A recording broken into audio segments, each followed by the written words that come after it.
prisoner look. No. This is the Macy's look. What was that? This is the Macy's look.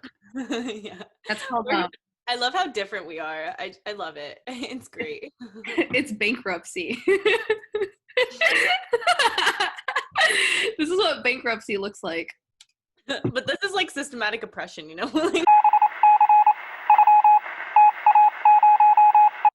I still like always think gold digger. I ain't saying she's a gold digger, but she ain't messing with no Yeah. people with no income.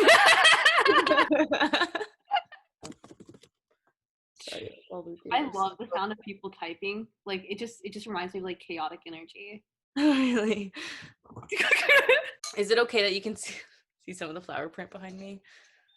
Oh, honestly, I didn't even notice. I think your background looks good. Okay, cool. I took you know where I got these from? Was it free?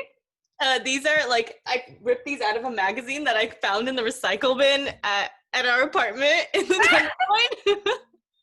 It was this like art magazine called High Fructose, and like they had some really nice graphics. I was like, ooh, I want these up here because it's boring with just the blue.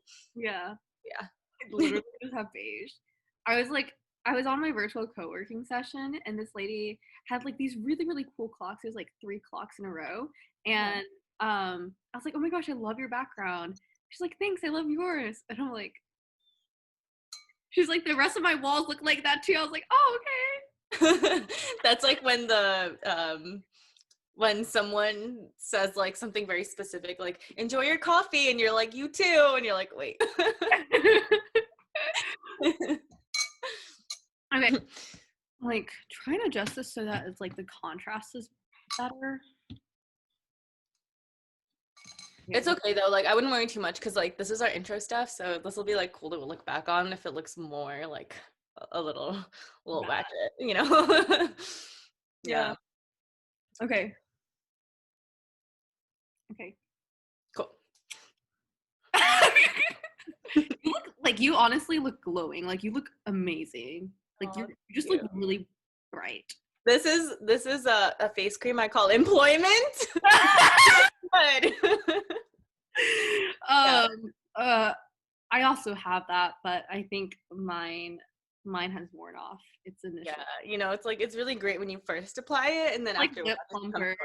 Yeah. By the end of the video, my lips are gonna be like a straight line after this like, plumping effect wears off. It's gonna be like.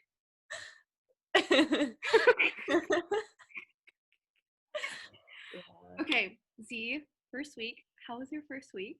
I want to hear so much. I know you had a good week. It was awesome. Yeah. Lots of meetings. I already told you about this. I did like over 25 hours of meetings. But it was really good. Yeah. Everyone's been really nice. And I'm still like getting adjusted to being okay, like taking up space. That's been something I've been trying to remind myself. Like I have these notes I wrote down while like for every day, I like wrote down like lessons learned. And a lot of them are just like, don't be afraid. Like reach out to people. People want to talk to you. They want to get to know you. Yeah.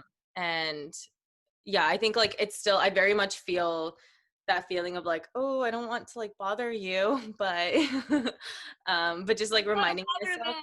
Yeah, but it's been super helpful to have like my manager, for example, like he's already talked to me about like even just the fact that like our engineering team's like predominantly male, so like he's been like, oh, you can go to these people if you want to talk to like some women, you know, and just it's nice to see that people are aware. And like my first one-on-one with my manager, he was already like, what career plans, like what ideas do you have for your career plan? I was like, someone cares about what I do with my life. Like we were saying too, it's like at my previous job, it was like if you work hard, then they try to use you for everything you're willing to give them. They're Versus like, here, exploitation. yeah, exactly. Yeah, and here they're like, so what do you want? You know, like we want to know what you want. We want to know how you're feeling. Like we want to make this like smooth and like positive for you. And so that's a completely different feeling, just completely different. And it's nice to like, before starting the job, I was like, oh, I wanted this for so long, and I didn't really feel any like change when it happened. Now that I started, I'm like, this is amazing. I love this. This is great. Okay, also, I guess like, okay, what was What was the best part of your first week, or what were the biggest lessons? It sounds like you thought a lot about like taking up space and asking, like connecting with people. Yeah.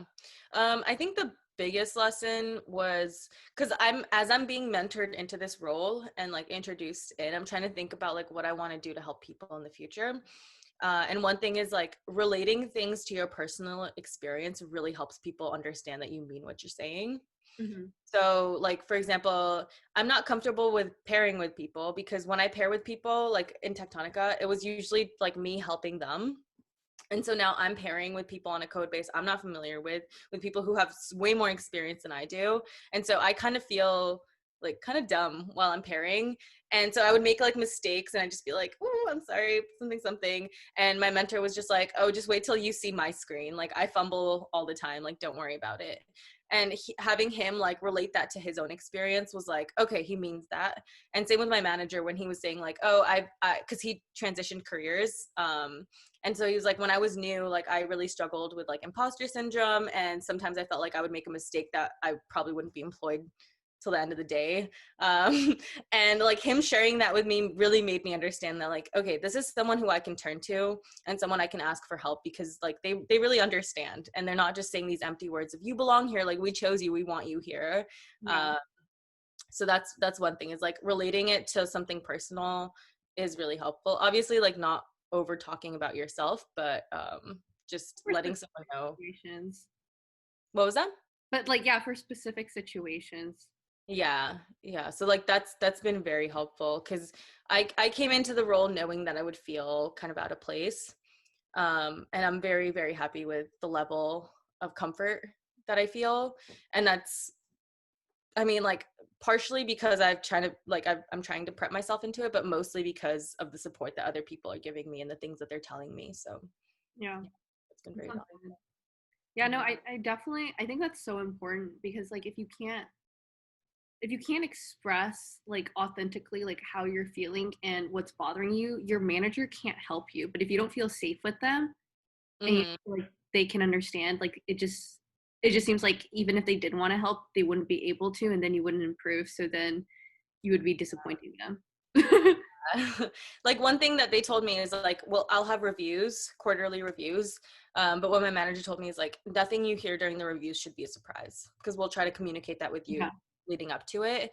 And that was really helpful. And then another huge lesson from this week is just like getting comfortable being vulnerable because I like to polish myself up before I show people like the code that I write. So I like to like have several iterations of reviewing my code before anyone else sees it. But at this role, it's like I have so many meetings, I'm so busy, and then I also have like maintenance stuff for my own life, so I don't have time to like go polish things up before I let people see me code. So it's been like a really scary feeling of just like in the morning we'll do like review PR review pairing because we're supposed to review everyone's code What's before. PR? It's a pull request, so it's like basically when someone wants to submit some code, at least one person on their team has to review that code. And so it's like just impromptu, my manager will message me like, hey, do you want to pair on a review? And he'll make me walk through the code.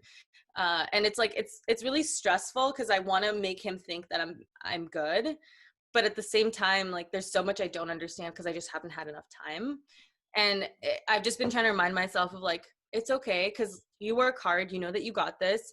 And the lower you set the bar right now, because even if you disappoint him right now, the lower you set the bar right now, the more space there is for improvement. And that's as someone who tries to set the bar as high as I can. But like that's very reassuring and like gives me a lot of space to be able to ask questions that feel kind of stupid, but you need to ask because like when you're new to a code base, even the, like some very simple details just won't make sense to you. So that's been super Yeah, helpful. no, okay, so I know last week we talked about like did we talk about this last week, or maybe we talked about it in our private conversations about marketing yourself to make sure like people know that you're good. But I definitely feel like it's the beginning, and I think being really honest about what you don't know can only help them. Like right Mhm. now you're kind of setting a base for them to understand where you are at so they can focus on your weaknesses. But if you try to pretend that it's not a weakness, then they won't be able to address it, because like Yeah. that's their job, is like to address it for you so that they can unblock you. Hmm.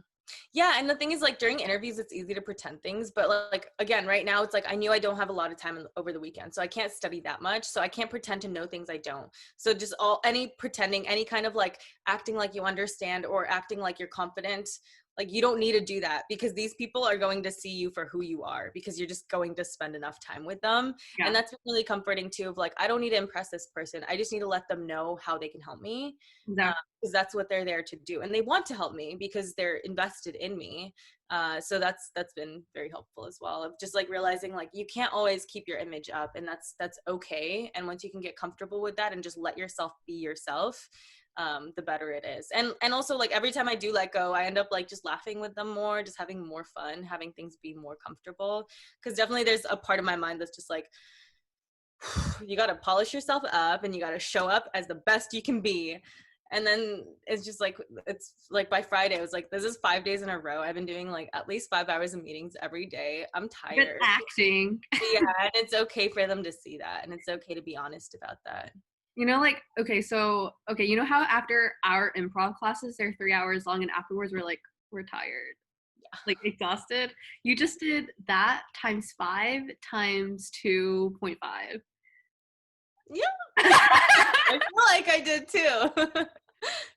Yeah. Like, okay, another thing is like, at least for me, so I've been doing virtual co-working sessions while I've been working, and it's really helped me stay focused. And we also like we check in at the beginning of the hour, and then we do kind of a reflection at the end of the hour.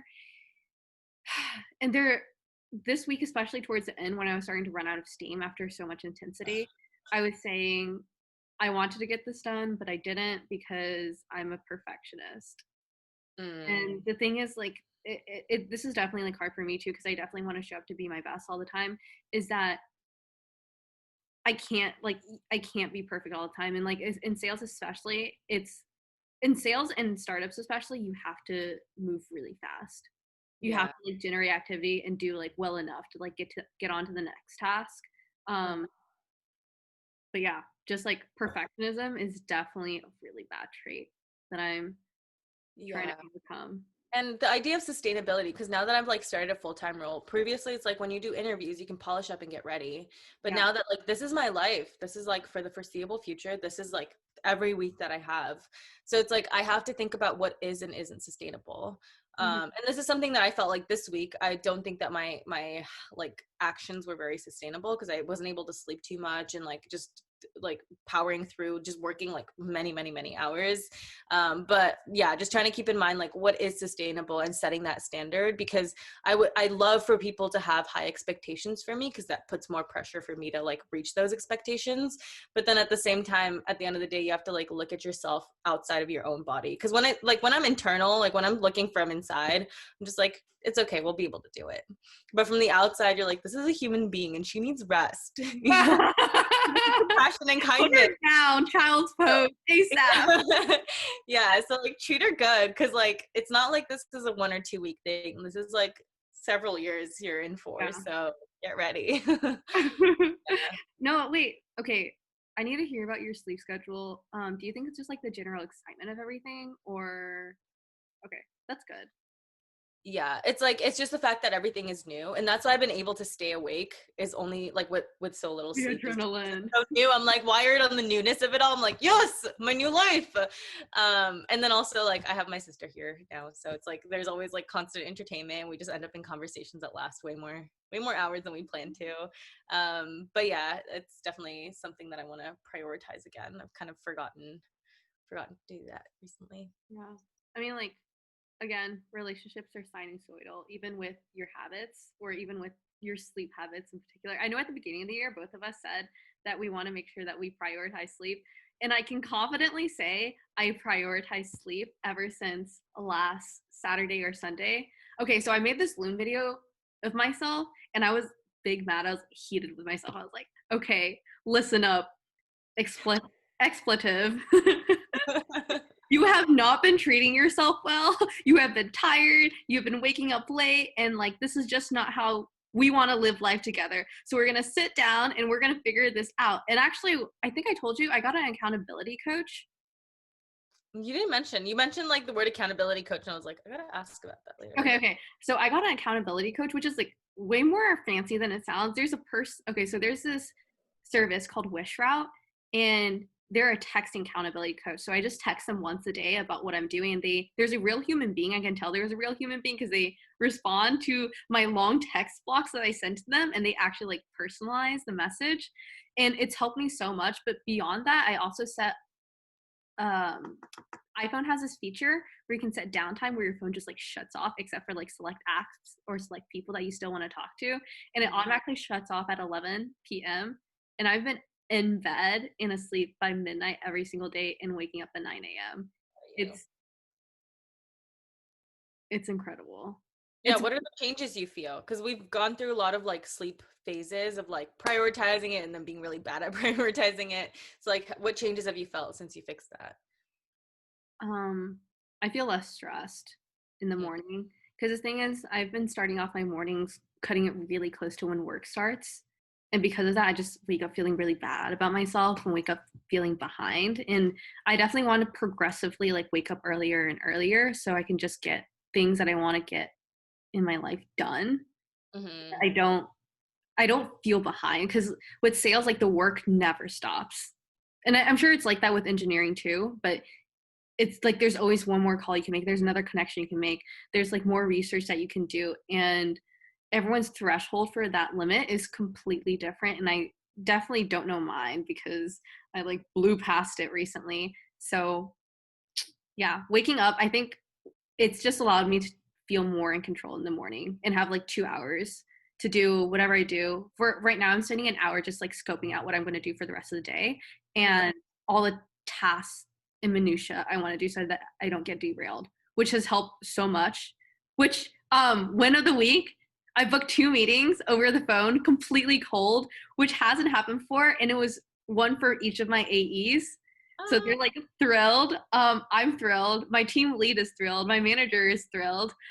And I know like it's only now that the barrier is gone, like I know I'm gonna like smash through everything. So yeah, that's the changes that sleep has made. I'm at 75% quota. It's not even halfway through the month. That's awesome. That's like quantifiable, like changes that you're feeling. Yeah, awesome. Yeah, that's definitely something I need to do. Because it's interesting because like, you know, when we listen to audiobooks and we get like super obsessed about something specific, it's like, I gotta eat clean or I gotta sleep well. And it's so easy to like do that for a short amount of time, but it's so hard to build those habits. Yeah. And that's what I've been dealing with. And also with my siblings here, it's been so nice to just like hang out with them. But at the same time, it's like, it's a different vibe because with them, it's like, let's hang out, let's chill, let's have a good time. Versus like when I lived with you, it's like, let's optimize.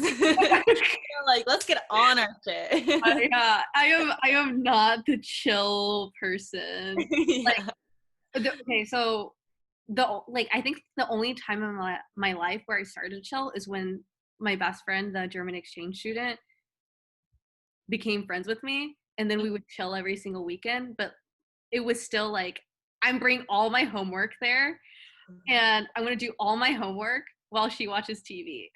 And then afterwards, when I'm done, we'll watch TV together. And that was like the only type of chilling I've done before, like for the first time in my life. That's crazy. I lived a lifestyle of chill before I met you.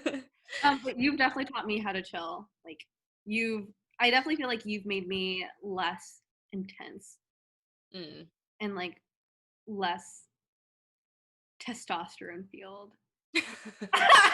Yeah, that's one thing because like when I talk to like my siblings, because we're kind of like we're all living in separate places doing our separate things, and then we meet up here like because of pandemic. And like I get to kind of tell them about what I've learned, and like your name comes up so much. And like one thing I was talking to my sister about recently is like I just really did not expect to be like super close friends with you. Like when I first met you, I was like, she's really cool, we're just different people though. And like the fact that we've been able to become so close and learned so much from each other has been a really important lesson in like why it's so important to be around people who are different from you, because I've learned so much from you, so much, and it's made me like completely a better person. And then this also like ties into like the bigger scope of like why we need to have people with different perspectives around us. So like in our case, it's like, yeah, we're both like like Asian women, trying to step away from that word, but but the thing is that like there's so many like characteristics of ours that are different, and I think this is why it's like for an engineering team it's important to get women or like people of color in general, just because like I'm really feeling the benefits of having like this diverse perspective in my life. It's completely changed so many things to have you in my life. So yeah, that's something I've been thinking about. Me too. And just to think like now that you're in your new work environment, you're like working closely with people who have such different perspectives on life too. Yeah.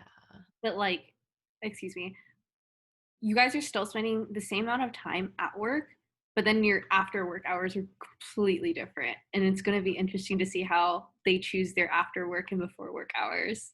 Yeah.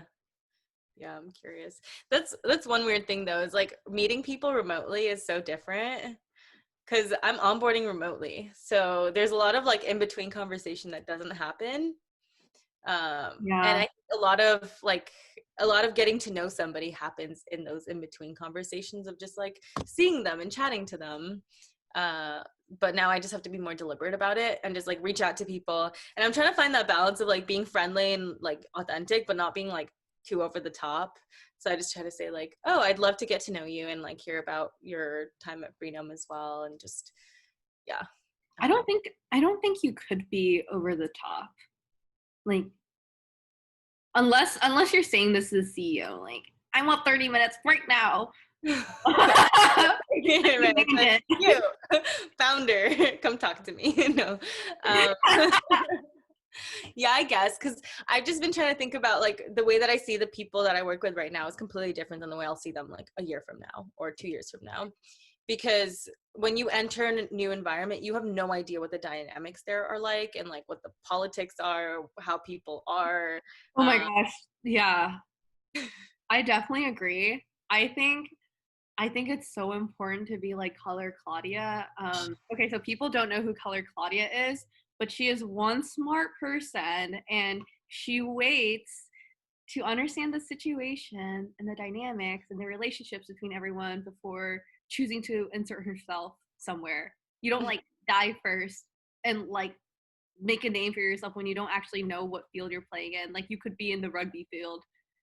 I don't want to be there. You don't want to be there. Okay, but it's not for me.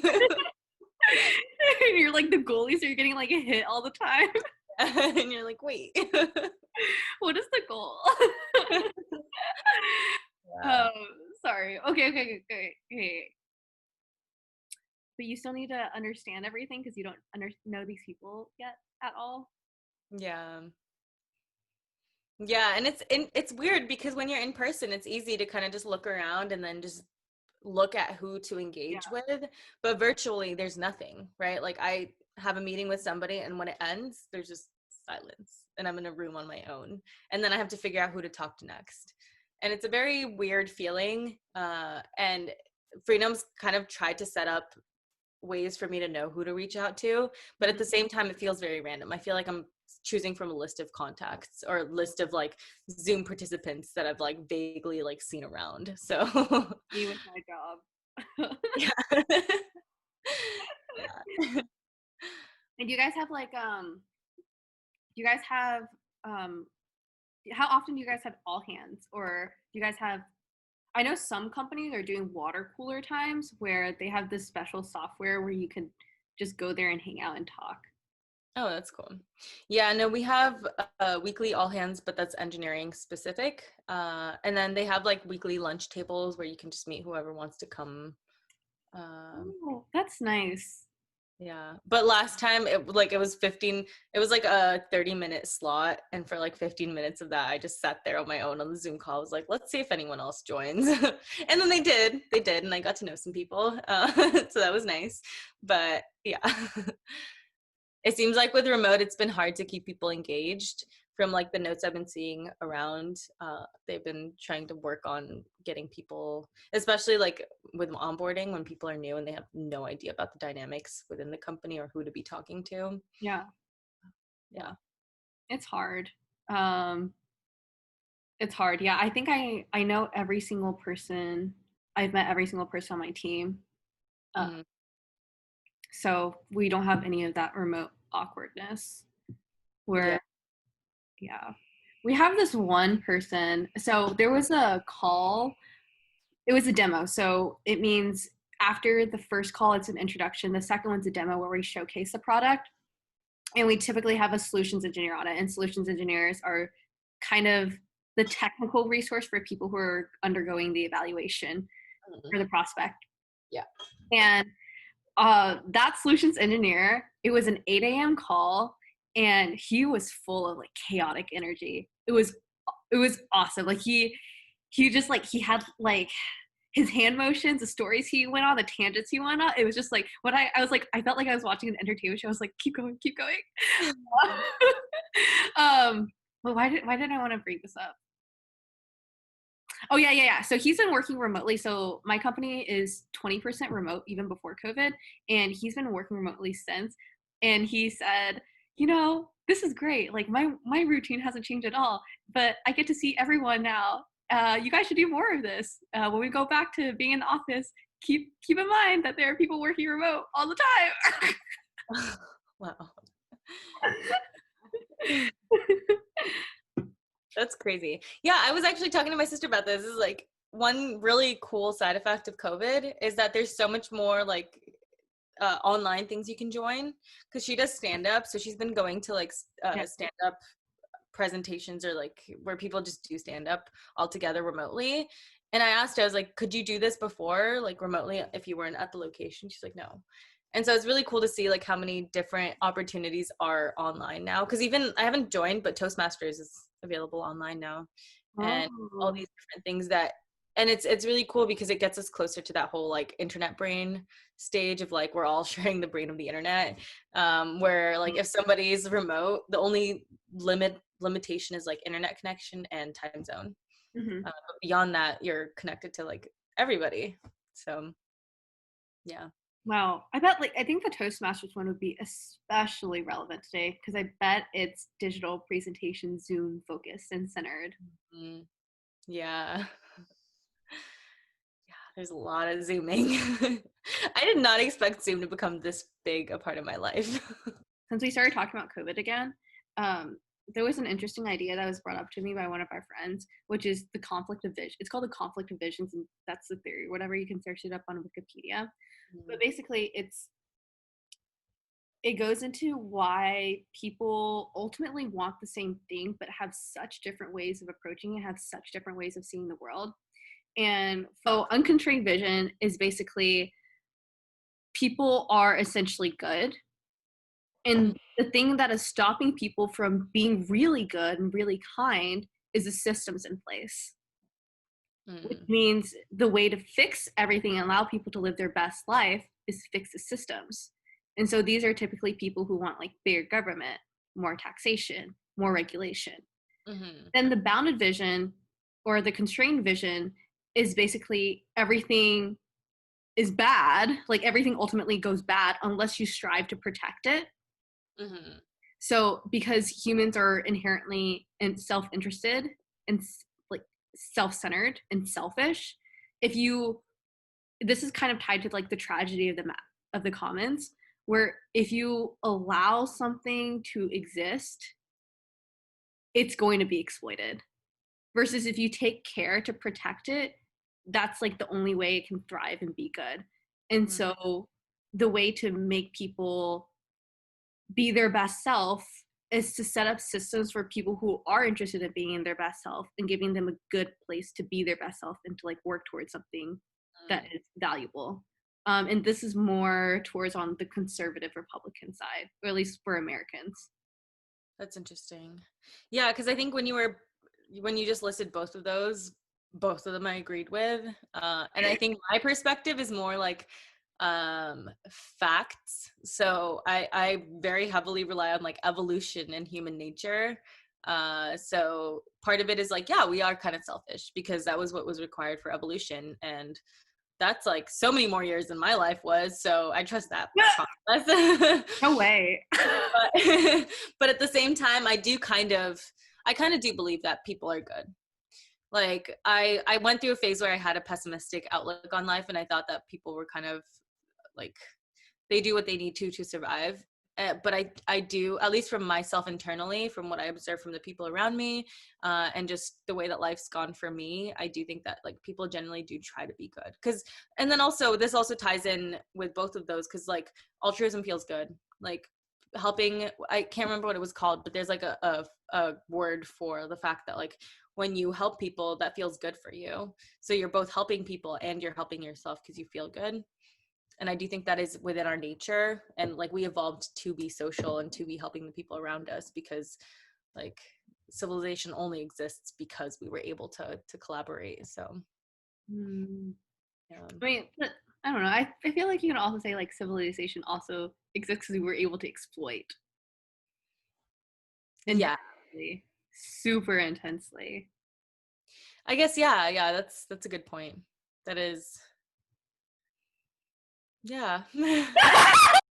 For example, a really, really, really good school. A reason why it's really, really good is because they're really strict about the people they let in. Mm-hmm. And yeah, there's some people who say the school shouldn't be so strict because it doesn't give people with it blocks out people with less privilege from accessing high quality resources to upgrade their life. Mm-hmm. And those are people with the unbounded vision, which believes that people have unlimited potential and the only thing that's stopping them is the systems. And then again, the constrained bounded version is if we let anyone in or if we lower standards, the school where so many young minds thrive, it's just not going to exist anymore. Mm-hmm. Because those people pollute it and it just makes that quality of the school go away. Yeah. So to that, I think, so like 42 is a really good example of why you need to be selective.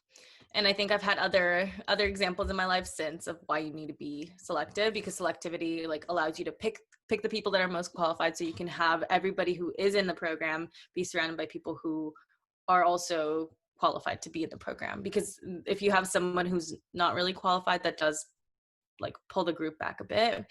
But at the same time, I think like college, that's like at the point where you're applying to like a good school, you're already so far in your developmental process.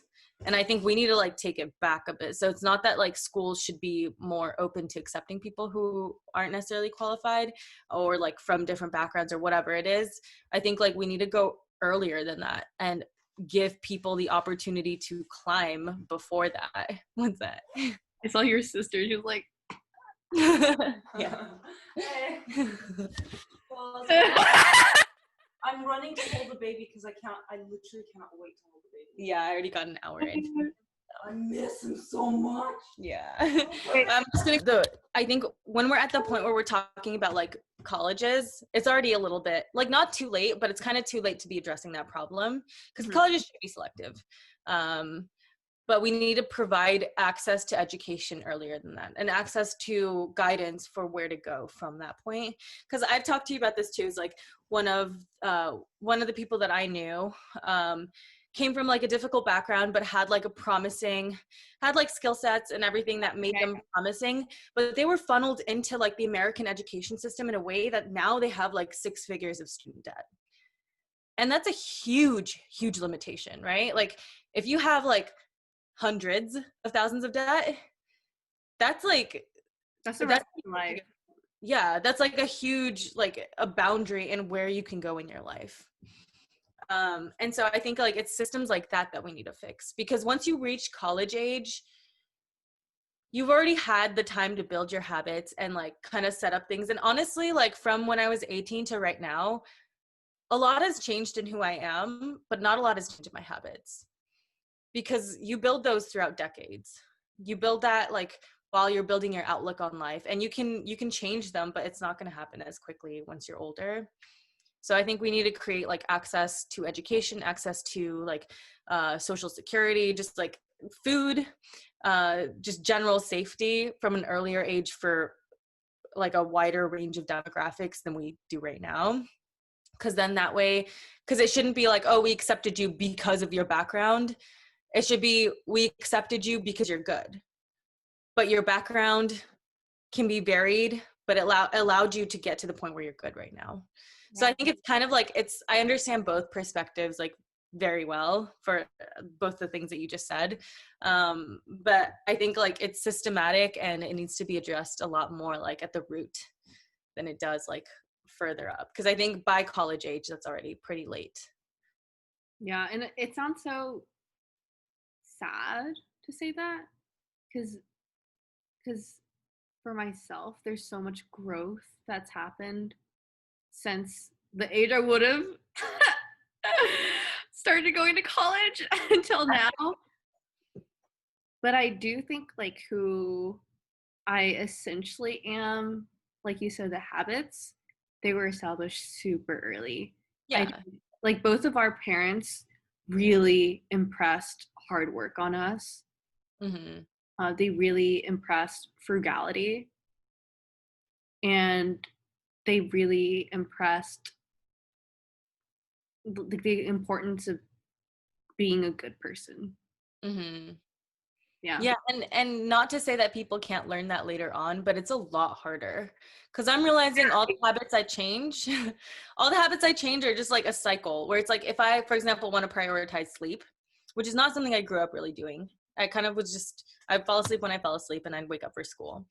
It's like I can change that. I can totally change that. So like for a couple months there, I'm someone who's really good about sleep, but it's really hard to sustainably change that like in the long term.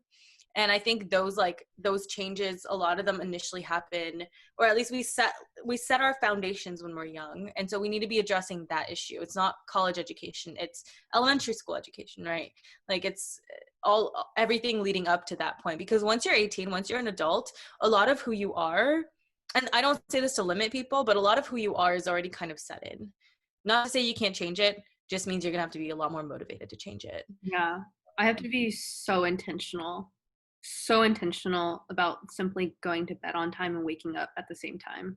Yeah. And like you said, it's just, that was just not how I was raised, or like not how I raised myself, at least. Yeah, exactly. I feel you on that. Yeah, but like, okay, now that we talked about like unbounded versus bounded, another thing that is an idea that's been floating around my mind for a month or two for now is working from first principles. Is like being very, very objective about what reality is and testing through your own experiments, not from what other people tell you, and say that's just outdated anecdotes and outdated software or conclusions about the world. And so one of them was really cool. So my team lead, he started using one of our daily stand-ups as a now reoccurring weekly thing where a coworker shares their entire workflow, which is really, really cool. Oh, and that's cool. It's really hard because it's really interesting for me to see, because I never took a look when I was in the office. And it was so much easier in the office because you could literally just look at someone else's computer screen, but you can't do that when you're remote.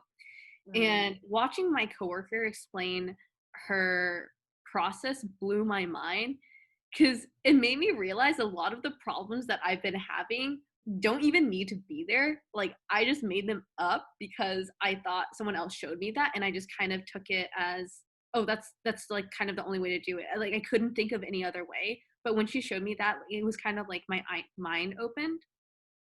And I started thinking of better ways of attacking the problem. And so for this situation specifically, what I've been doing is we set up a sequence of like calls, LinkedIn tasks, LinkedIn messages, interactions, action items, emails, more calls.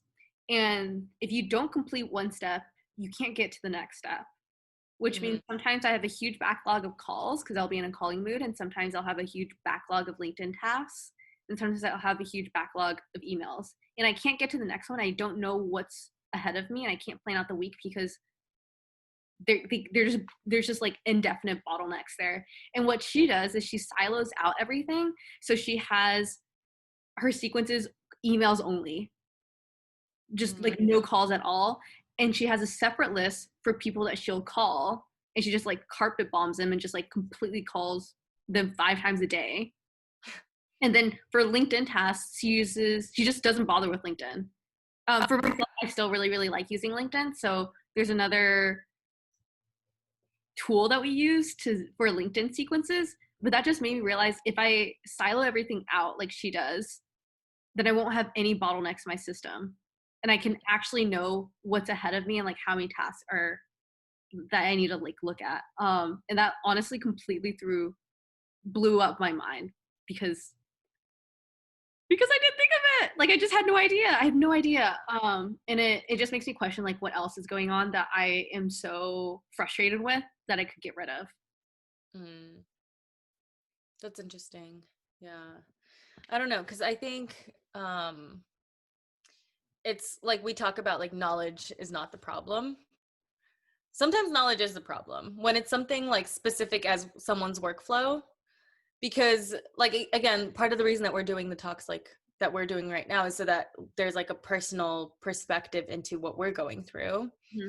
And that kind of knowledge is very important. But at the same time, we have access to like so many content creators who share their processes, who share so much information, just the internet in general. So oftentimes knowledge is not the problem when it's niche enough or specific enough. Like, for example, like working sales at LaunchDarkly for this specific team, whatever specific.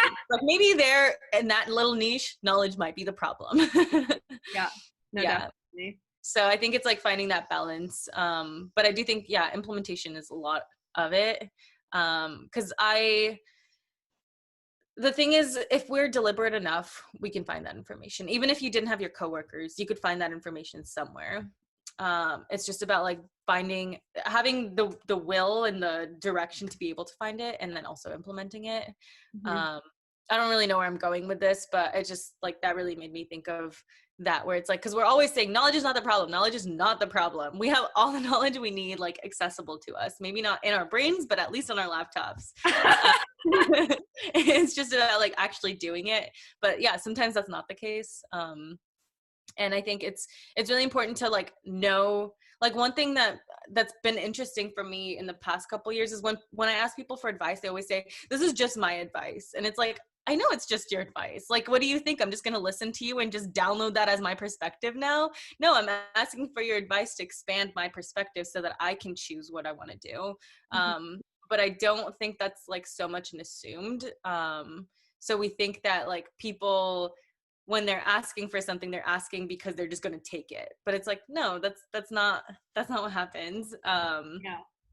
And yeah, I don't know what I was going to tie it to. No, wait. Okay. Now that you said about the advice thing, so one other thing that I've been doing, and I have to stop myself from giving advice because I have to remember that I have no idea what the context is on their end.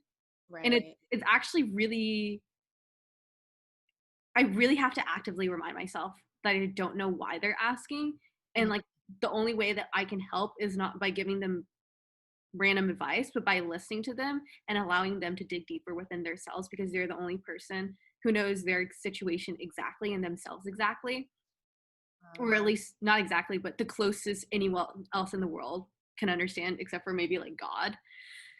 So I reached out to my old high school and I volunteered to help mentor any high schoolers who'd be interested, because we're only 3-4 years ahead of them at this point, and we don't know everything, but we know 3 to 4 years more than they do. So I was talking to this girl, and I really had to actively like restrain myself from saying, oh my gosh, like I would do this if I was in your shoes, or this is what you should be doing. And I had to like stop and like really just be quiet for a second and just ask her, oh, why? And why are you doing this? How are you doing this? In addition to that, it's also, I didn't know if this was the right thing to do, but I would ask a question because I had an assumption And then after she explained, I was like, oh, okay, my assumption was totally wrong. And this was my original assumption. But yeah, I don't know if it was necessary to share that. Cause she's like, cause they're so young and impressionable. Mm-hmm. Yeah, that's interesting. That makes me think of like strong ties versus weak ties in Defining Decade, which is a book we talk about a lot. But they were just saying like when you have your strong ties, a part of the value there is you have a lot of shared assumptions and a lot of shared shared context. And so they say a lot of times the language that you speak is a lot more like shorthand, colloquial, and with a lot of assumptions of what that other person knows. Versus when you're talking to your weaker ties, it's people that you do who don't necessarily have the same context that you do. So you have to be a lot more concise and just give more of a general overview. And I think that this is, I mean, I'm just fascinated by human communication. And a part of that is that like when you ask for advice from someone, especially if it's not someone you've spent a lot of time talking to, and by a lot, I mean like hours and hours every week, because it takes that much to stay up to date with how someone's doing, right? Because there's so many different factors. Even us, we talk like a couple hours a week at least, but still at the end of like every week, we have like so much to share with each other. And so when you don't get that context and someone's asking you for advice, they're literally giving you a tiny little fragment of their perspective. And oftentimes they choose what fragment they give you.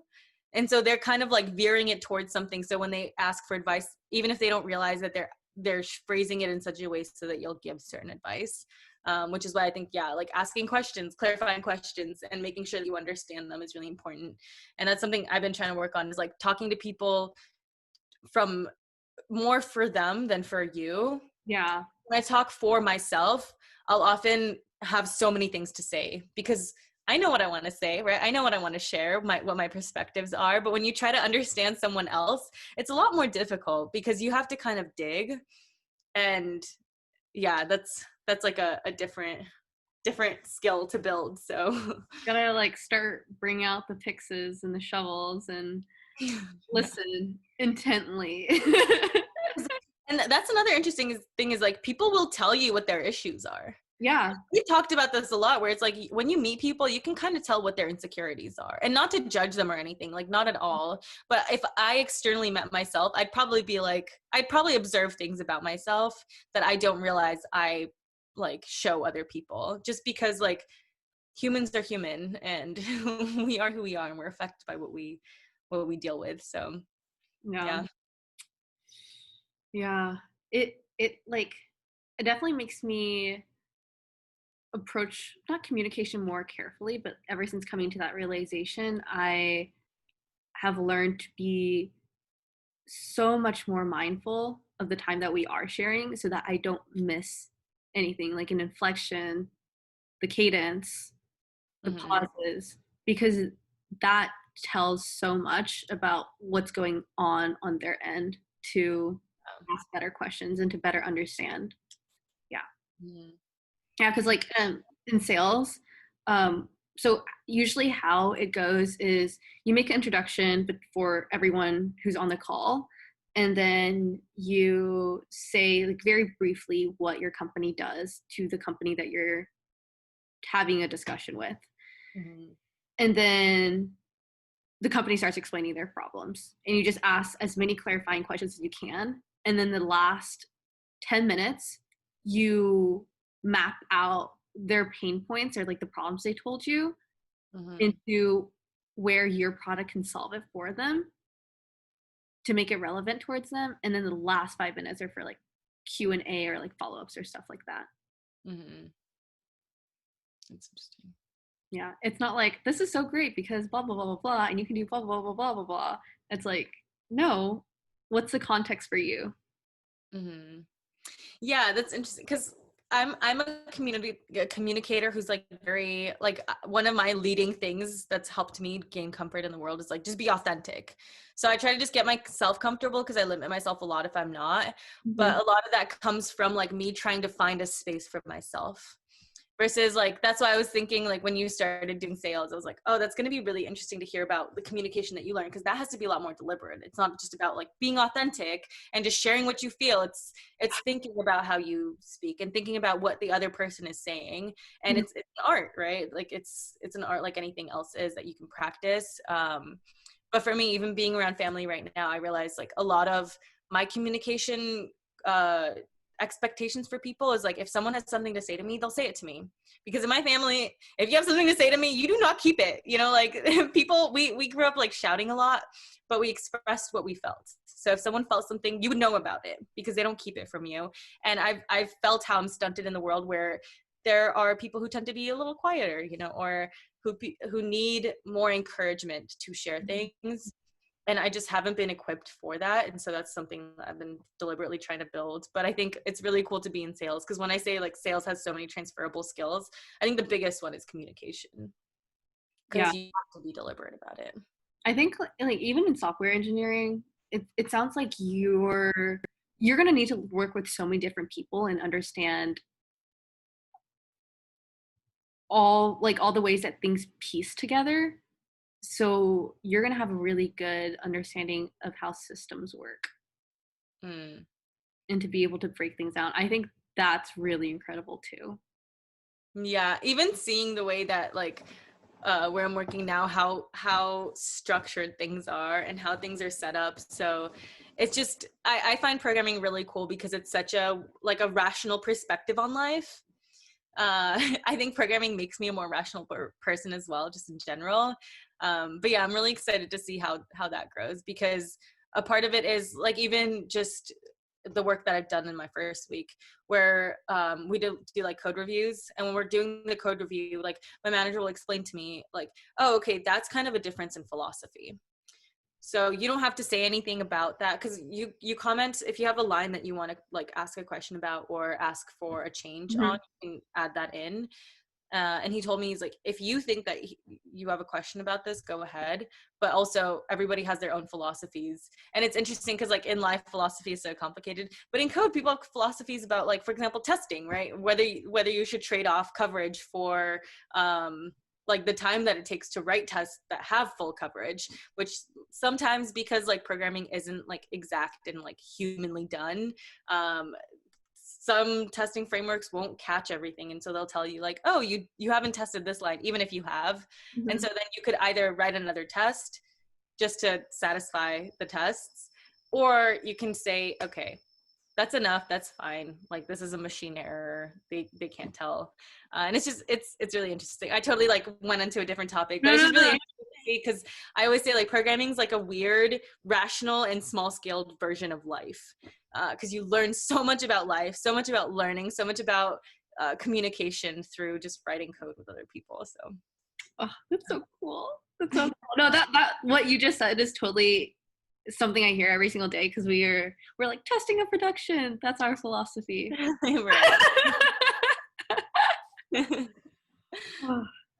Okay, so I know you had mentioned earlier that you have a 30, 60, 90-day plan. Are there like specific metrics that you need to hit, or what are they looking for? Like, how do you know that you're doing well at your job? So a lot of it, especially initially, is kind of, it's not so quantifiable. The only thing is that by my 90 days, they want me to have contributed to 3 front-end UI libraries, basically. But aside from that, it's a lot of just like get familiar, try to complete, like they gave me a short list of tasks, like try to complete those, talk to people. It's a lot more friendly. Like they've kind of created like an easy way for me to get introduced into the company. So that's nice. But yeah, it's really cool to have someone else write out my 30, 60, 90. And also like I talked to one of the other apprentices, and I encouraged her to talk to her company about getting a plan if they didn't set one up for her. And she talked to them, and then they gave her like a short bullet point list. And she's like, I don't know like how this is. And I sent her kind of like a brief copy of mine. And I was like, go ask them for more details, because you need to advocate for yourself. No one else is going to do it for you. Yeah, well, that's the thing is like, it's weird for me because now it feels like people are advocating for me, and it's a very foreign, like new feeling, and it's really nice. But it's nice to be able to like take that privilege of having people who care about how I'm doing, and then share it with other people who maybe are at companies where people are a little less involved with like the onboarding process. So yeah, I walked you through it. I was like, go ask them about the steps for that bullet point, where they have like a vague bullet point of like, get familiar with your environment. It's like, okay, which part of it though? Because this is someone who's new to the industry. So you're going to have to provide more support than that. That's okay. And I would do like to add a caveat is like my company advocates for me. Your company advocates. And so I think like what I was thinking is like people, you're so lucky if people advocate for you. And the thing is, I feel like it should be expected, but unbounded versus bounded constraints, you just have to work for it, because the way people are going to advocate for you is the way that they know how to. And if that's not the way that is good enough for you, or it's not the way you want, you need to really speak up. I'm so glad that your friend has you as support. I think it's so messed up to have someone on your team who doesn't even know how they can be successful. And then when performance reviews come, they can't point out specifically how they contributed to company-wide OKRs, and then they get booted. That's messed up, especially for someone who's underrepresented and completely new to the industry. They don't know better. Yeah, it's tough. That's why like I'm so grateful to be joining a place where they're so like culturally and socially aware, because it feels like everything I ask they've already thought about, which I'm super grateful for. But again, this is a special company, so I don't think that that's necessarily the default. So I think even just the step of like having conversations with people in your life is important, because I mean, we talk about this with gender. It's like us being able to turn to our female friends to talk about our issues is really supportive and like helps a lot in being able to cope and deal with things. And so just any issues like that as well, I think it's just important to be talking to people, because again, like this is one area where I feel very looked out for, but there's probably going to be something else where I feel confused and feel a little bit blindsided. And so it would be nice to have other people. And again, you provided a lot of that for me, even before my interviewing phase. Like even like the day before the interviews, we sat down and we talked about like questions to be asking a company that you might want to join. And when I asked those questions, one of the pieces of feedback I got back was that my questions were really strong and showed that I knew what I wanted. And it's like, yeah, I knew what I wanted because I talked to someone who is somewhere that I kind of want to be at, and they have the perspective I lack, and they're able to share that with me. So yeah, I think it's really, really important. And ideally everyone would look out for any new people that are joining their team, or just coworkers in general like that. But again, we're far from an ideal world, so we're gonna have to work with what we got. Exactly. And the thing is, like you said, I think people are essentially good. Like the way that they express their goodness could be limited in certain areas, because there's so much going on in life. If they don't help out their team members, you know, maybe they have issues at home or struggling themselves, or they're just directing that energy elsewhere. So it's not anyone's fault, but it is a problem. Yeah. We have to do our part to combat that. Oof, that's a big one. The thing that you say, like, about it's not anybody's fault. I think that's a huge thing, is we come from a culture that's very heavy on the shaming aspect. I think we like to blame people, we like to shame people. And the problem there is that when you don't have space for like open-mindedness or forgiveness, you're not really you're putting people on the defensive. The people who are, not to say like on the wrong side, but people who aren't on your side, if you're going to attack them, they're going to get defensive. And then also you're not really presenting an opportunity for improvement, because there has to be some kind of path to improve. So like a recent thing that happened, I'm sure you know what it is, I won't specify, where someone messed up, and they had to, like, they publicly apologized about it, and everyone who was affected by it, like, because I didn't feel like I was qualified to form my opinion about it, but I thought, okay, this apology seems genuine. It was like, it took iterations to get there. It was like the third apology, and that one finally felt genuine. But I talked to everybody who was initially angry, and they just said, oh, she's always going to be full of shit. And it's like, okay, but now what? You know, it's like, this is someone who wants to who has the ability to put their resources somewhere, and they messed up, and now they're trying to apologize for it. And they repeatedly apologize until they were able to stop defending themselves and genuinely apologize. So are we going to create a path where they can end up being an ally? or are we going to keep shutting them out because they made a mistake a few times? Yeah. That's, I mean, yeah, it's like if you demand things to be absolutely perfect completely within your own context, it's not going to happen, and you're just going to hurt a lot of people who are trying their best. Like, no one's purposely trying to hurt you. Mm-hmm. I mean, except for some people, like they're purposely trying to hurt you, but it's different. Like no one's a villain in their own story. Everyone's end results and like methods of getting there is just really different. But yeah, I know the situation you're talking about, and to hear that some other people thought that wasn't enough, I don't know their context completely, but I think again it's so important to be kind and to be like as empathetic as possible. And when somebody does make a step, like you should embrace them. Granted, it's like big enough of a step, but you should embrace them and make them feel safe before like going further, so that they feel like ready. Yeah, definitely. Yeah, that's a rough situation.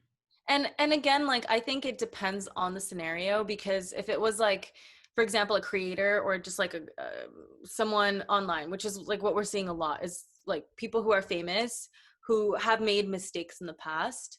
And it's like, yeah, we should forgive them. At the same time, I'm not going to advertise for them. You know, like if I have only a certain amount of, like, I've been seeing this a lot with songs, with music, where I have like one particular artist who I grew up loving this music, right? And like she defined a lot of my childhood, a lot of my youth. I'm sure you know who I'm talking about.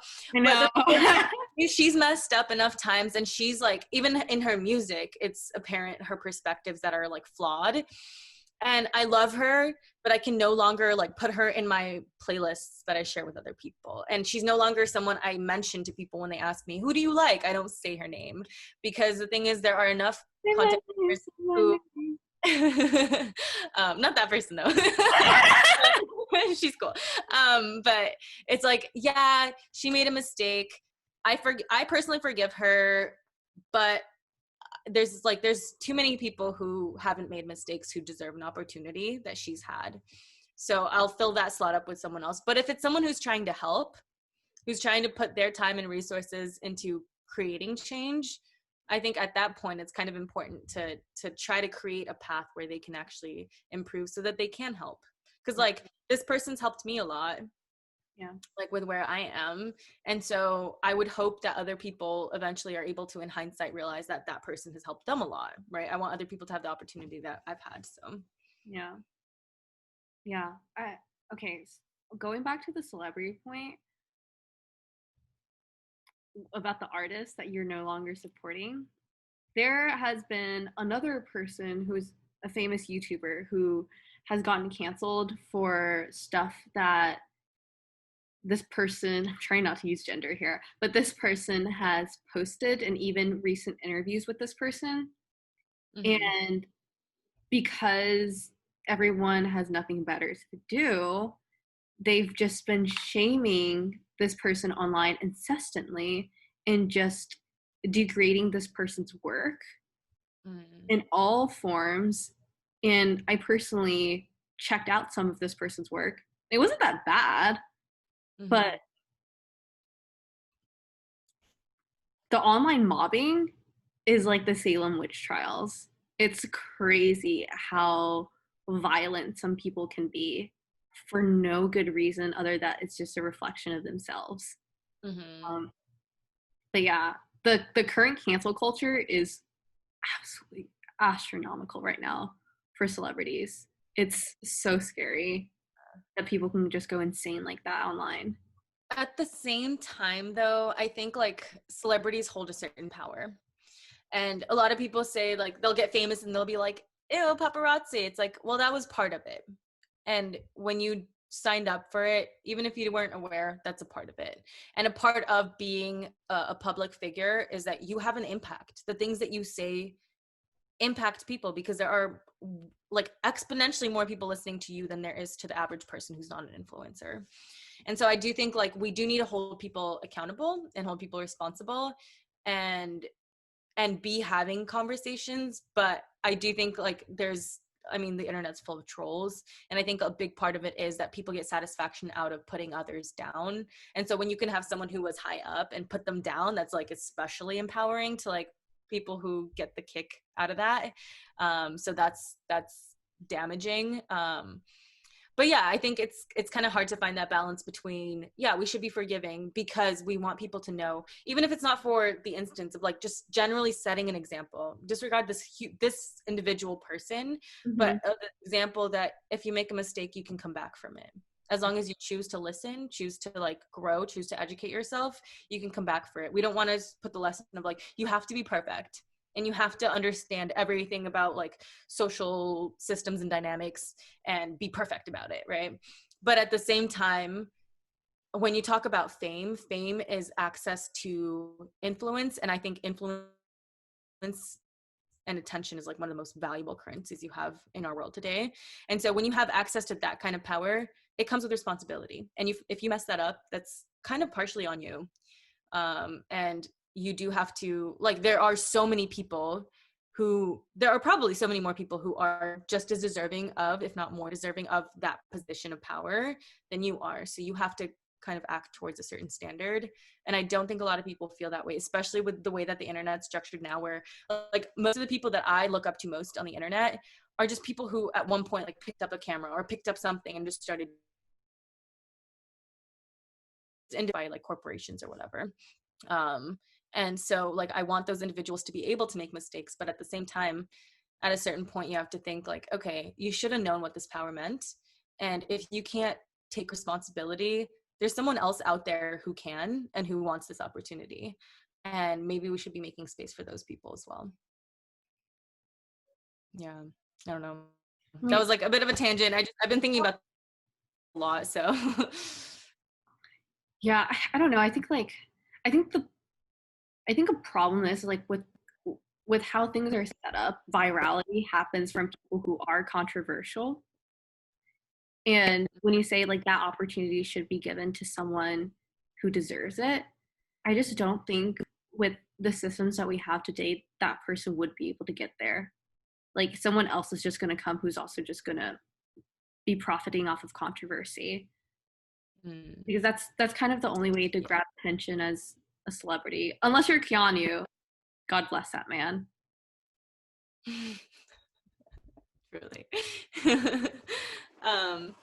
Yeah, that's interesting. And that's where I think individual things come in, because I think we've talked about this before, where it's like individually I want to live more like idealistically. Like I want to believe that my ideal idea of the way things should be is more realistic than it is. But like when you're talking about like giant population sizes, then you have to be more reasonable. And so for myself as an individual, one thing, and this is something actually I haven't talked to you about, but I've been really trying to think about like how I'm acting as an individual now in a new place of comfort, like a place of privilege. Like during a pandemic, I was able to like start a job, and it's way better than any job I've had before. So I'm in a different level of comfort now. And with that, I'm trying to think, okay, I'm transitioning to a new phase of my life, and I want to be really mindful of like the impact that I have and what I'm choosing to contribute to. So I think like on an individual basis, I'm trying to make a point not to jump towards the controversies because they're fun, you know, and I understand why they're the more popular thing on the internet. Because when you hear about like controversies, you're like, ooh, tea, spill it. You know, I want to hear. I need water. But you don't realize that because it just feels like, oh, I'm just one person and I don't make a difference. But I do think us as individuals, like we're the ones that are forming the crowds that are doing this. So individually, I try not to jump towards those things and try to like look at different perspectives. But it's hard. It's really, really hard because it is like a weird gray area of like, I do have an impact, but also whatever I do doesn't actually make a difference.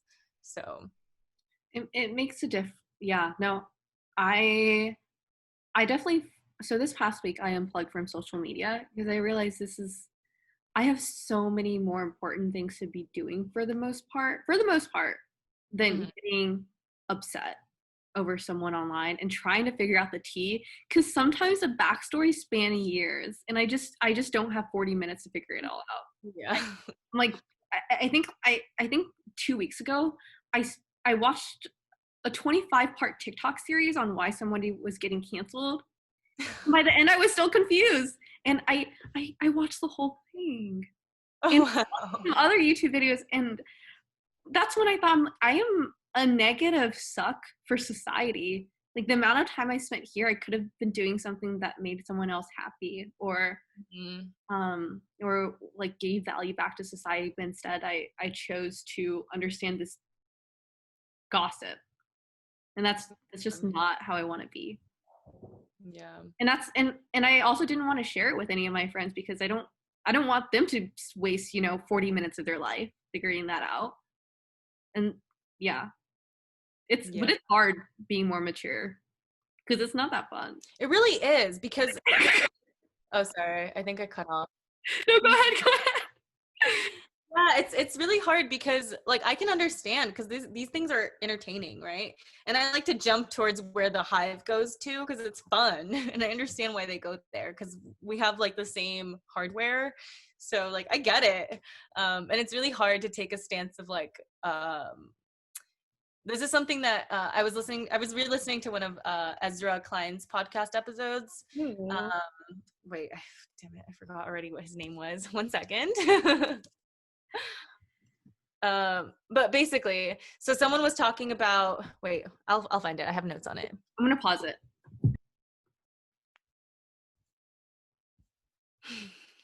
We're back.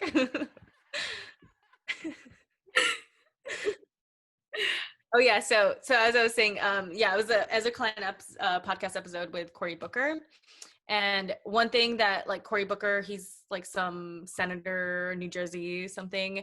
And he was talking about moral radicalism and basically how as an individual, he tries to live his like the idealistic version of what he wants people to like. Not necessarily, he doesn't phrase it as that either. He's very like, he's not confrontational because being confrontational makes people defensive, but he's like vegan, for example.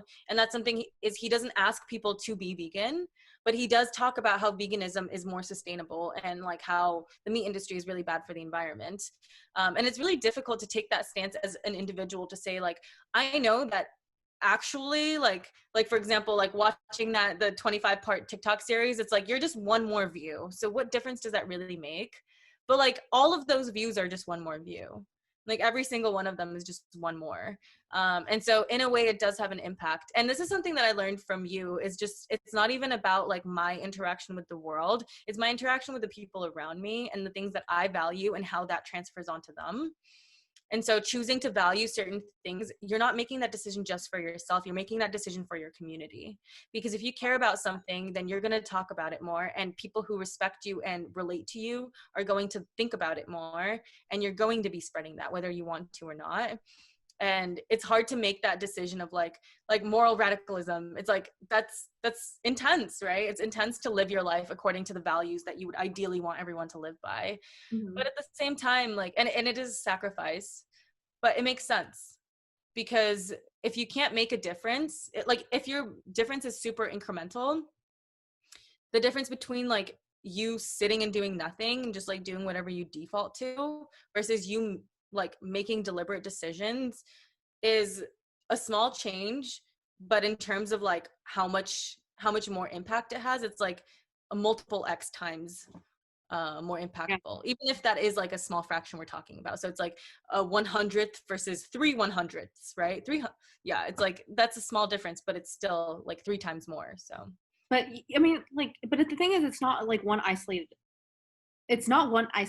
action, even just on an individual basis. It's if you make this decision now, you're going to make it again in the future, and it's just going to happen over and over, which is countless amounts of like precious moments of your life that's being dedicated to utter trash and depraved. I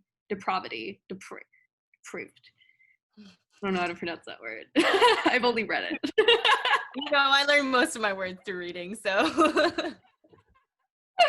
yeah, but and it's just like, again, like affecting everyone around you. It's also the rest of their lifetime too, unless they like leave your ass. All the power to them. No.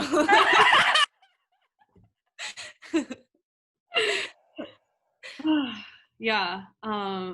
Again, like making impact making impact during these times. I know that this I hope this does not come off as bragging to anyone. But donating on a regular basis, like recurring donations, that's been something I've never done. I've always just kind of donated when I kind of felt pressure to, or when there was a trigger event.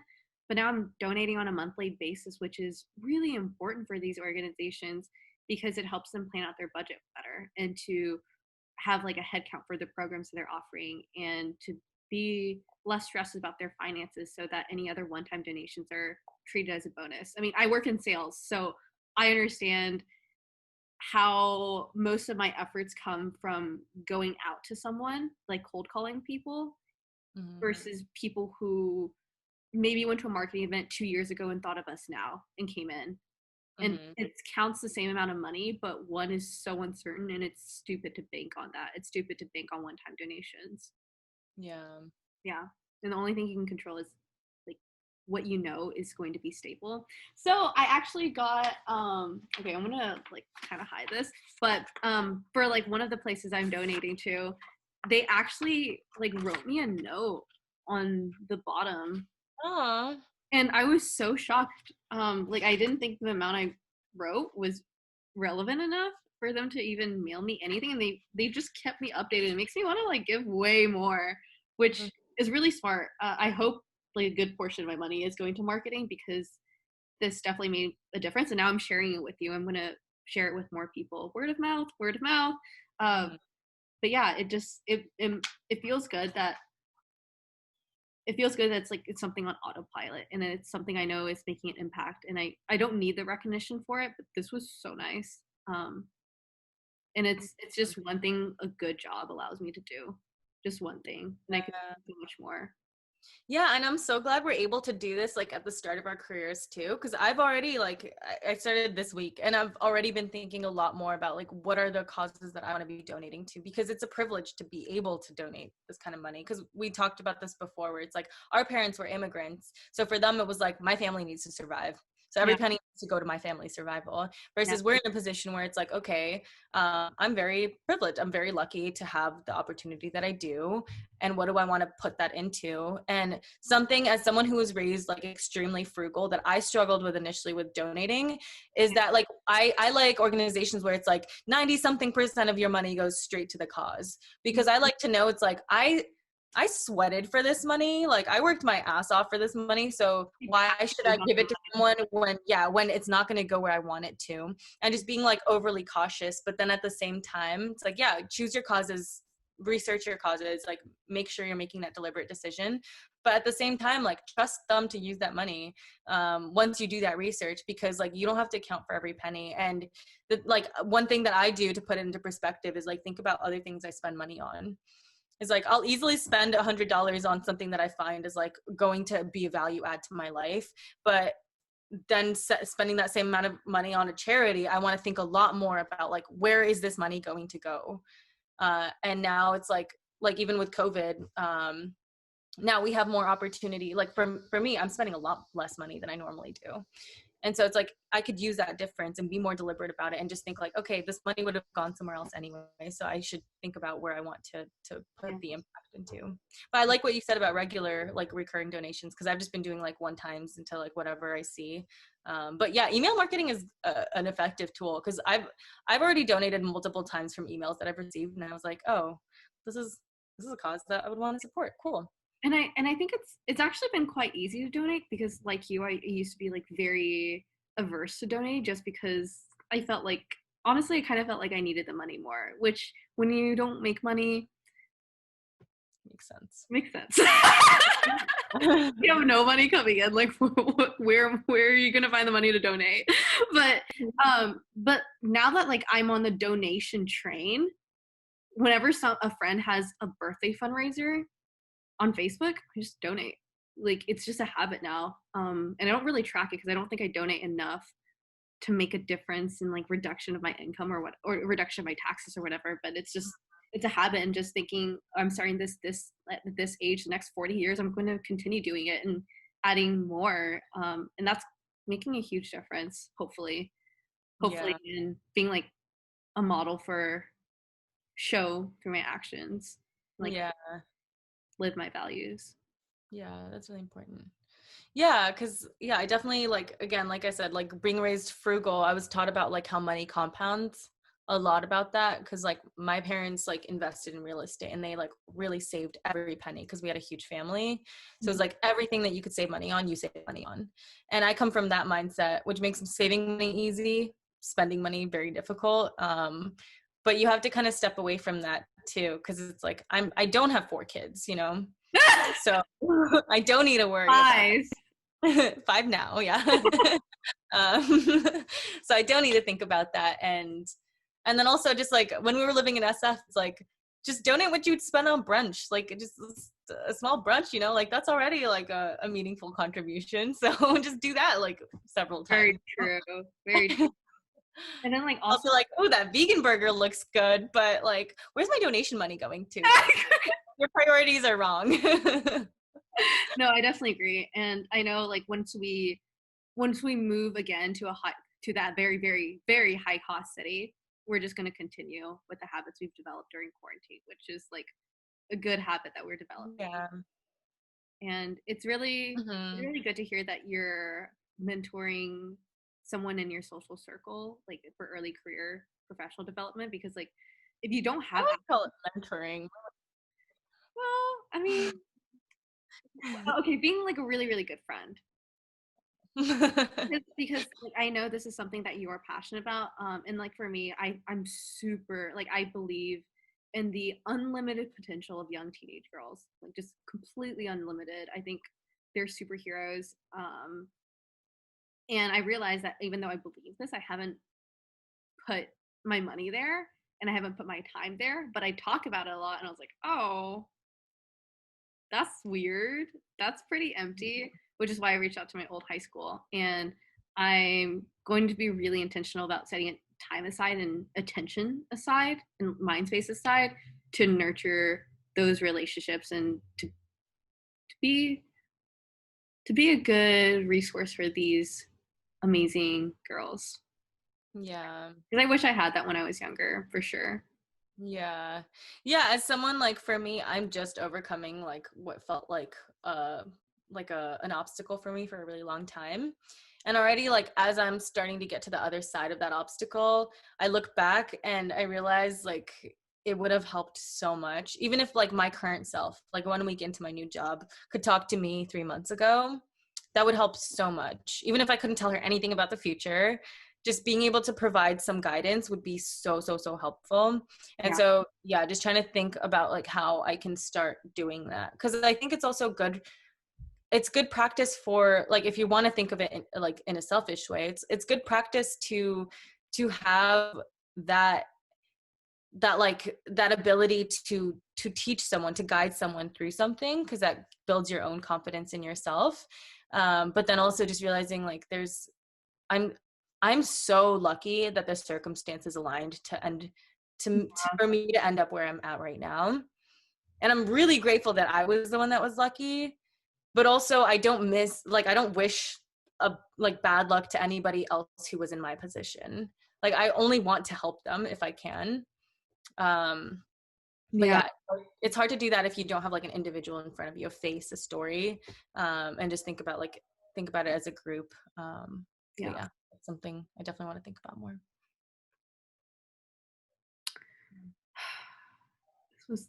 I'm so happy. I'm so happy you had a good week. Yeah, it was really good. It's like, it's overwhelming, but a big part of it is just like telling myself that I obviously overthink things. So I'm overthinking and it's okay. But it's been really nice. And it's weird to just accept this as like, this is my new life now. Like things are different now. And it's what? Oh my gosh. It's so crazy. I'm certain you're gonna reach like 6 figures way before me, and I'm so excited for your bank account and your I'm so excited for your financial stability. You have to like celebrate. Yeah, no, it's like it's so different from the service industry job I had. It's so different and like in every single way. Yeah, I'm really excited, but I'm also really glad that we're having conversations like this too, because I think people get used to comfort very easily. And I'm trying to, like, one perspective I'm trying to have is like, I'm lucky to be here. So yeah, for example, like financial stability is a lot more, like my income is higher, but I shouldn't think of my income as like all my income because I'm lucky to be here. So I should allot certain parts of it to other places that aren't just me as an individual. It's, you're right. It's not completely mine. I've been making sure to use this, like the amount of money I'm taking, I'm surprising my mom every single weekend with something that she really likes. Whether Yeah. it's like that day out to the lagoon or like her favorite restaurant and getting her favorite like doubles of her favorite dish. It's lamb shank, if anyone is curious. Saying this as someone who's pescatarian. And yeah, just doing things that make her happy because it's, oh, I'm giving to these nonprofits and these places that I know are making impact, but my mom literally like pushed me out. Or she tried to, then she had a C-section. But yeah, this is like the most important person in my life, and I really take her for granted, and that's not how I want to live. Which again, like I'm just so grateful for my privilege to be able to be thinking in a place where I'm able, like, have the space to think about these critically.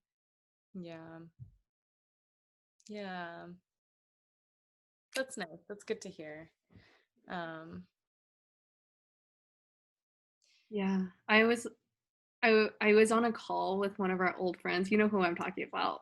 But I was on a call with one of my old friends, and I said, "Oh yeah, yeah, COVID at home. I'm not loving it."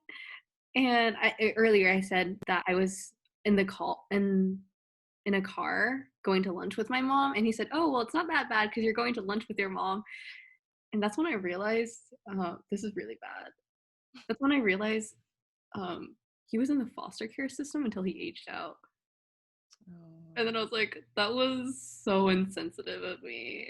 That was so insensitive of me. And I wanted to like die. At the same time though, like it makes sense why you have your perspective, and I'm sure that he was able to like understand as well. Yeah, and then he said, no, sorry, like don't apologize. Like you don't need to, it's okay if you don't feel like completely grateful. I was just like, no, I understand. Like I should. And we were both like trying to talk over each other, like trying to reassure one another. Intention, you know? Intention, yeah. It was not awkward for the rest of the call. We had a lovely chat. Mm-hmm. Yeah, and again, like I know we should be like it's kind of late now, but that's one thing is like being able to have friends who will call you out on things and not make it uncomfortable. I think that's really important. Because I've definitely felt that with you, like to a smaller degree, where it's like you'll say something that like I told you this last time as well, where it's like that was hard to hear, but I'm glad that someone said that to me. And so just I want to surround myself with people who understand that like I'm trying to be a better person, and who will also understand that sometimes the things I say are wrong and like offensive or whatever it is, and like call me out on it. So yeah. Yeah, working on it. Work in progress. Just Mm-hmm. getting smarter, nicer, kinder, Happier. better style. Better implementation of an already great taste. You know? Great. Like our taste is like really good. Our implementation and execution could use work. up here. A lot Ira Glass. Okay. Well, yeah, I guess the last thing I wanted to talk about is this week I was texting our girls group chat, and thank you so much for all your reassuring messages.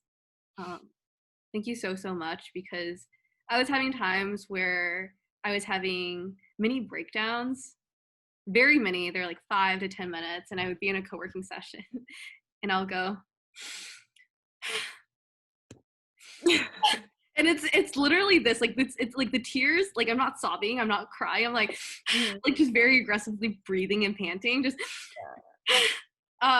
but it's meditation has helped a lot with that. And also in the Defining Decade, it talks about how the first 2 years of your career you're going to feel like you suck all the time. Well, not all the time, but a lot of the time, and you're just going to have to learn to self-soothe, and after that it just gets significantly easier. And so we're still not yet at the 1 year mark.